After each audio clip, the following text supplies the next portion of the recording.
What's up, everybody? We're here on another episode of the Homegrown Hustle on the road, here live at Pest World in Denver. Woo-hoo. Still got the beautiful mountains in the background. I'm here with two guys that are running an absolute killer business out of the Denver area. And one of the things that I really love about it is it's a family-owned and run business, and they're doing it at a really high level. So I'm excited to dive into some of those things. But why don't you guys want to introduce yourself real quick before we get going into it, and then we can just dive right into Whitmore Pest. Sounds good. I'm Wilson with Whitmore Pest Control, and I handle our operations here in Denver.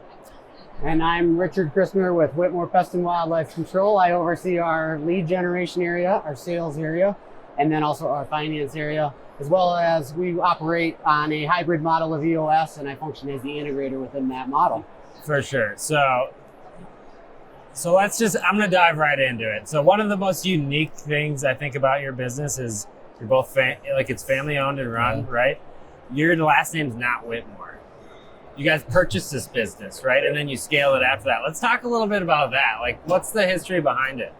I wish I would have listened to him a long time ago. When we first bought the business, my brother Wilson, he wanted to change and rebrand right at that point. And I tend to be my dynamic is I'm very cautious and conservative. And I was like, at the time, I guess I thought it had some brand presence. And I was like, so we don't want to change anything. I need to keep what we have going. So let's not change it. Hindsight, there was nothing there anyway. We should have just gone ahead and changed it. But then you went and scaled it, and now you're I'm back still with bitter the same, about it, man. Well, are we going to rebrand it or are we not? Let's decide. I'm in the now. same spot. Like, are we going to do it? Exactly. Now I'm super torn on it because, the gentleman that we bought the business from, his last name was Whitmore, and he did have a little bit of presence in the south side of the metro.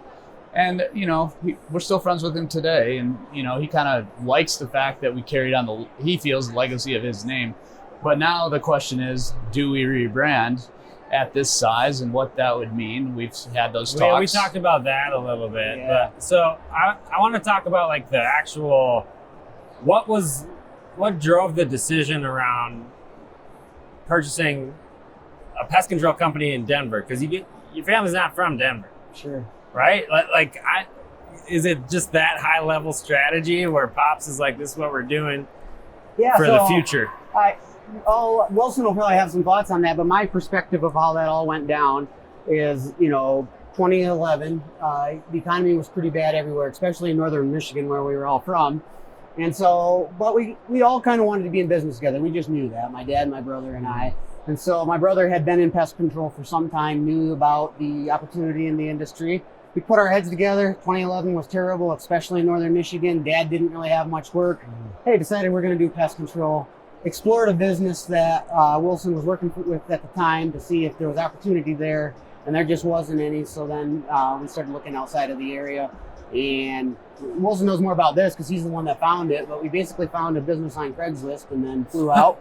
Looked at it, did a little due diligence, but it was tiny anyway. There wasn't much to do on it. Just pulled the trigger and ran with it.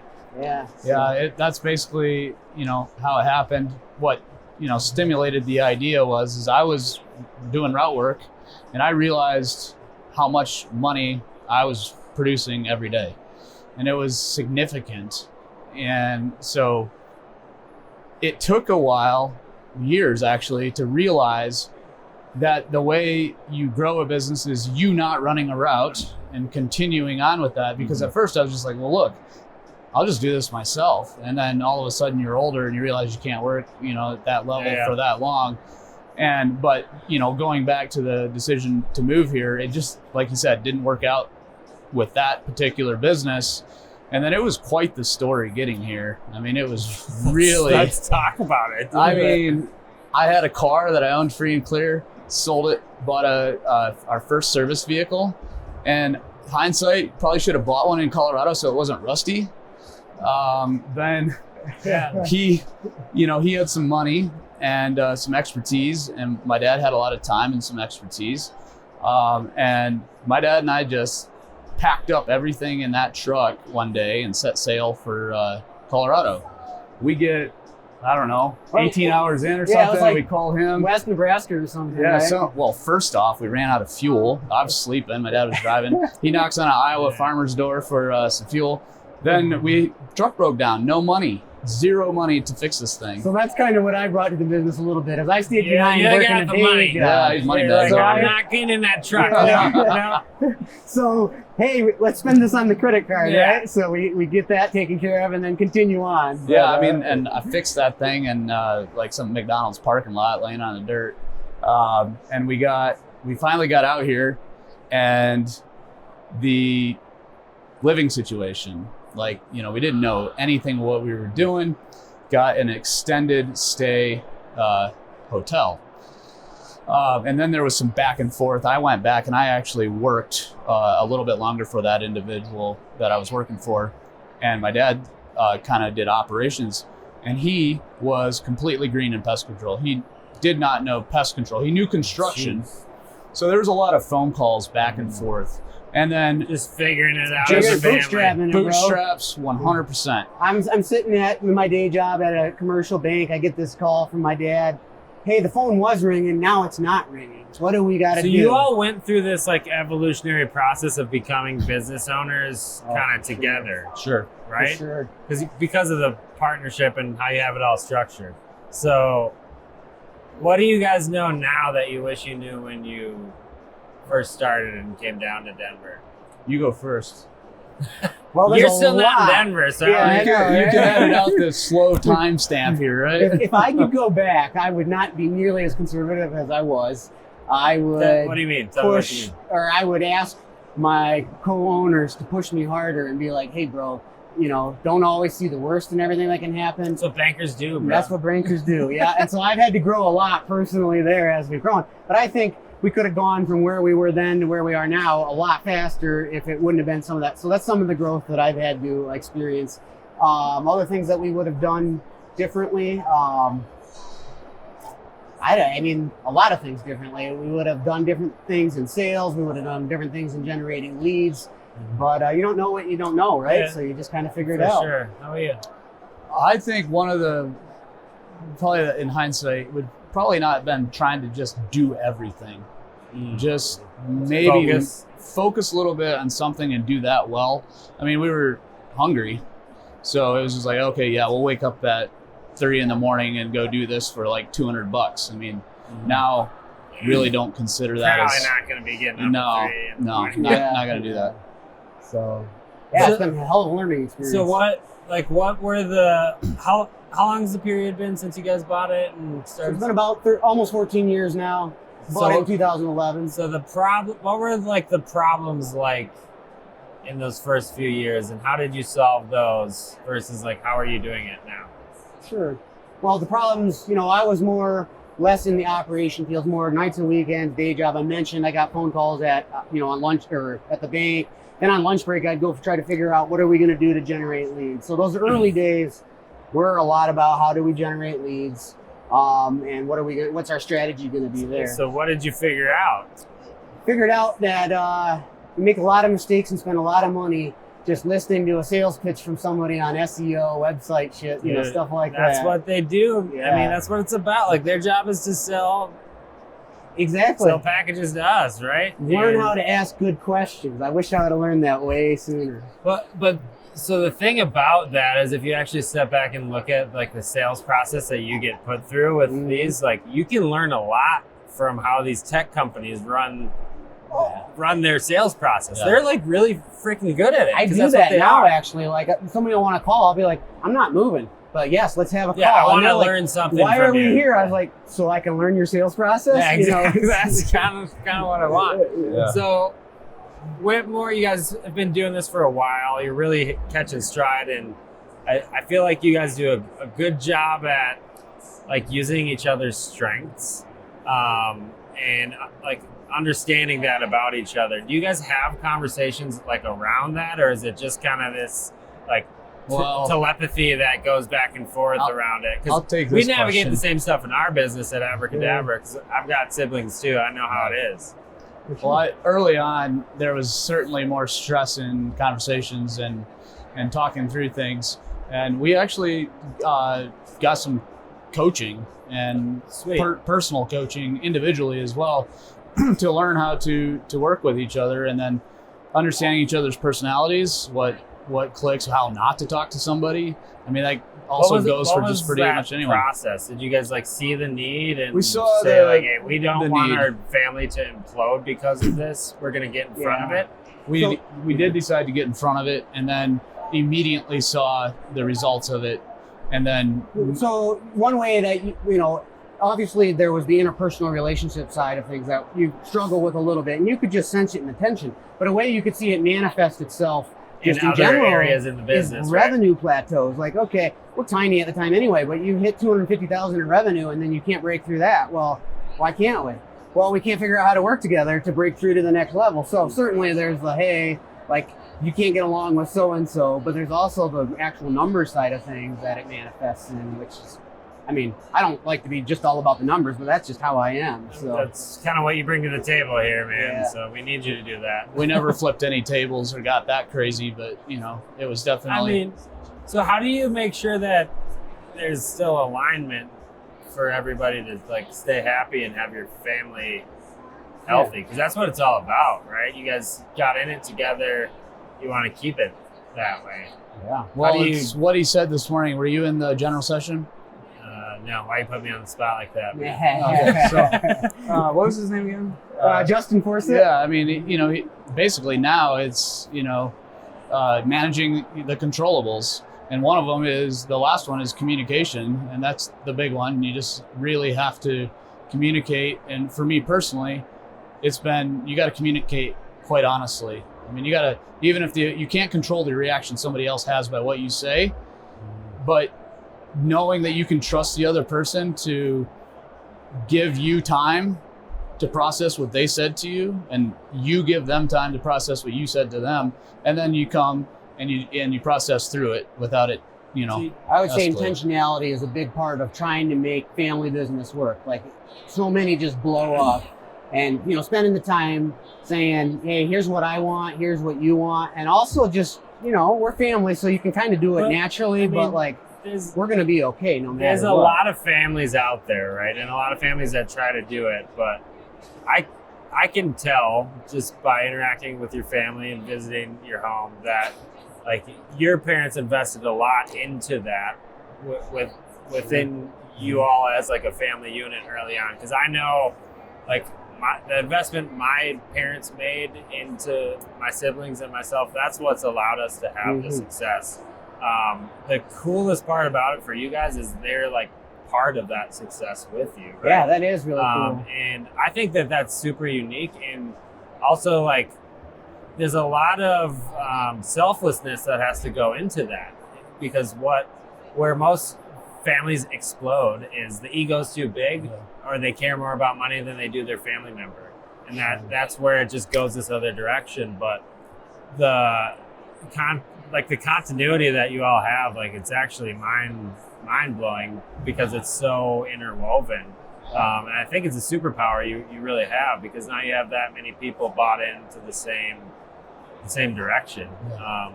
So like that is I can learn a lot from you guys, and I know a lot of people in this space can too, because this is one of those industries that's kind of like the mom and pop shop type of thing, right? And going from that starting to the next generation, like there's a few companies that have done it and now they're massive companies, but the new generation, I think there's going to be more companies that learn what it takes to actually do that. Sure. Maybe have the same starting point, but now we've learned these things so we can go through and like grow the industry together.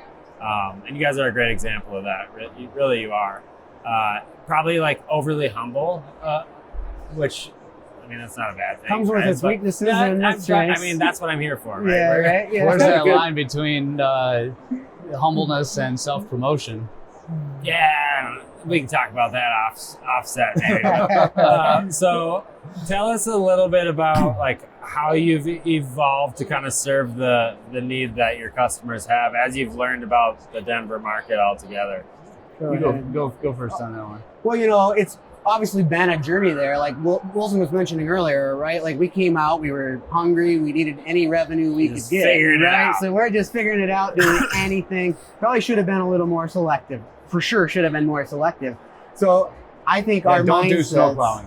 Don't do snow Yeah, plowing. right. So I think our mindsets have evolved to say, okay, customer experience is really, really important, and how can we fit that inside of what we're really, really good at doing? So it took us a lot of iterations to figure out what we were good at doing. We figured out we're really good at rodent, we're really good at wildlife, obviously we're good at pests, but that's probably the easiest out of all of those to be good at. And also, what do we want the customer journey to look like that helps us build a scalable business? And so stop not just thinking about, hey, I need to put money in the bank, but hey, what do I want this to look like, 3 years, Simplifying, 10 years? Like we said earlier, really customer experience. Like, how quickly can they get from I have a need to you're at my door, you solved my problem, and I can only imagine how many ideas are brought up when that many people are in charge. Like when, it's one of the things you talk about working together. Yeah. Like, everyone's got an idea. I love that about my brother, though, because he's super curious and unique, and he's always got these ideas about, like, hey, they do this in this industry. I'm like, would you stop? Like, I'm just trying to do this. But at the end of the day, if you stop and think about that, you're like, fuck it. Like, we should do something like that here. So, being that you guys have so much success with working in a business together, is there advice that you'd give to other people that are going through that and maybe not having as smooth of an interaction with their family member as they might want to have? Humble yourself and go. Humble yourself and go get help. I mean, seriously, you go look in the mirror. It's not always you, but if you go get professional help, then maybe you identify something that's triggering somebody, and you can change it. I think we've had conversations about, like, hey, I'm just going to be me. You're going to be you. Let's decide together that this is what we want. If it ever changes, let's just acknowledge that and be okay with it. Like, we're family first. And then, like, hey, don't ever lie. Always be honest about it. And I don't know. I guess we've just really simplified it. You simplified it. It might sound overly simple, but that's what it is. That's what it takes sometimes, man. Because when it's family and it's business, that's the most complex scenario that exists. And if you're truly sitting there and you're negotiating something, it's a business. You have to be able to negotiate it. But then when you're doing something fun, fishing, something like that, you try to just let that weep away and then enjoy the moment. Early on, and maybe we even still need to improve in this area, that's been somewhat difficult, right? Like, when can we have Thanksgiving without talking anything business? Like, hey, I just want to go chill and have a good time. It's hard because that's part of it, right? Right. That's just who we are. So anyway. That's kind of part of it. So I want to have you guys on again because this is good, but we're trying to keep it a little bit shorter with a hustle on the road. So One question I want to ask you guys that we ask every guest is, what's the word hustle mean to you in terms of your business? You go ahead. I took the last one first, so you guys are so supportive of each other. There's so much love right now. I love it. Well, hustle to me is like just doing extra, like being willing a little more more than it all goes back to people who build these types of businesses have a lot of stress, and they learn how to manage it. The amount of stress in this types of situations are pretty extreme. So that means, just going a little extra. That's what hustle is. I love that. How about you? I let him go first, not for the law, but I had to organize my brain. So, I've just learned how to do that. And, I love winging it. Yeah, he's really good at winging it. He's really good at winging it. Hustle to me, like, when I hear the word, I guess I would just say is, like, just never stopping. Like, hey, you're tired? So let's go run a marathon. Let's just keep on going. Doesn't matter. Never stop. Just keep on pushing. So. You guys are crushing it. I'm super grateful that you came on here.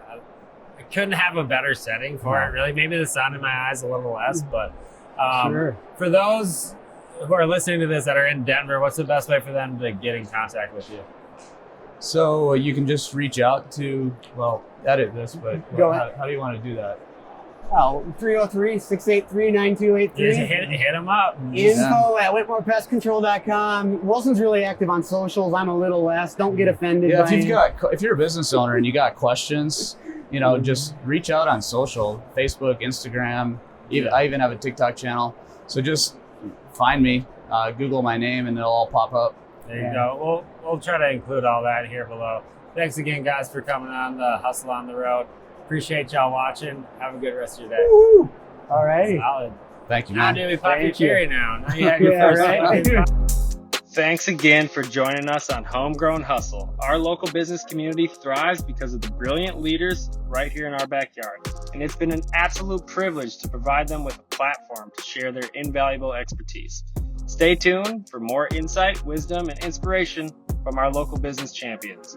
Don't forget to subscribe, rate, and review us on your favorite podcast platform. Together, we'll continue to nurture and expand our homegrown success stories. Matt Eichmann signing off until our next insightful episode.